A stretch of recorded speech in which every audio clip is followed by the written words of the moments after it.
Hi, I'm professional photographer and photography instructor Nick Carver. Today we're going to talk about the ISO.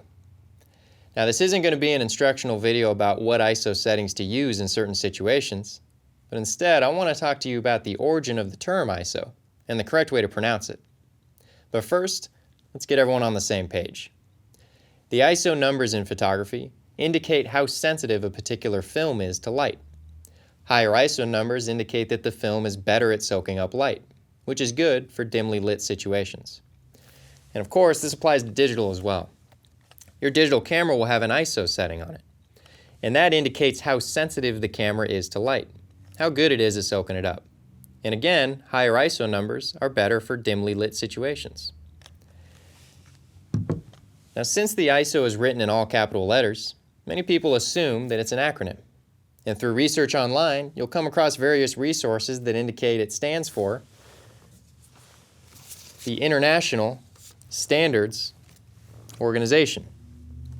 You may read something that says the International Standards Organization sets these numbers, and that's why it's called the ISO, because it's an acronym for International Standards Organization. Sounds pretty believable. The only problem is, there's no such thing as the International Standards Organization. It doesn't exist. So the ISO can't be an acronym for the International Standards Organization. But here's where it gets a little confusing.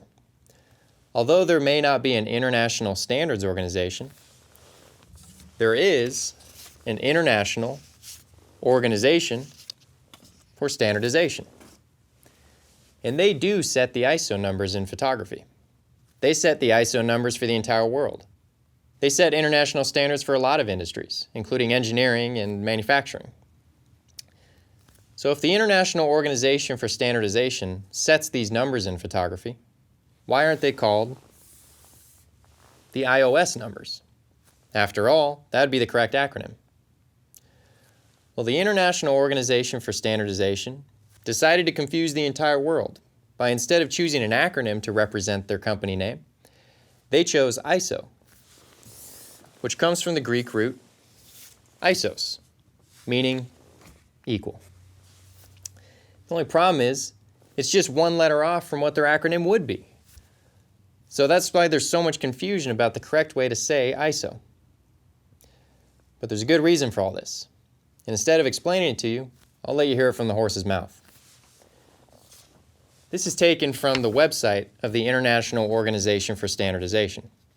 And they say, quote, "Because International Organization for Standardization would have different acronyms in different languages, iOS in English, OIN in French, our founders decided to give it the short form ISO. ISO is derived from the Greek isos, meaning equal.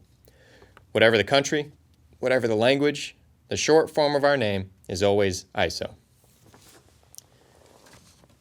So there you have it. The ISO doesn't stand for anything. It's not an acronym. And there is no International Standards Organization. But there is an International Organization for Standardization. And the correct way to say it is ISO. I'm Nick Carver. Be sure to visit my website at nickcarverphotography.com to check out articles, tips, how-tos, and online courses. Thanks for watching.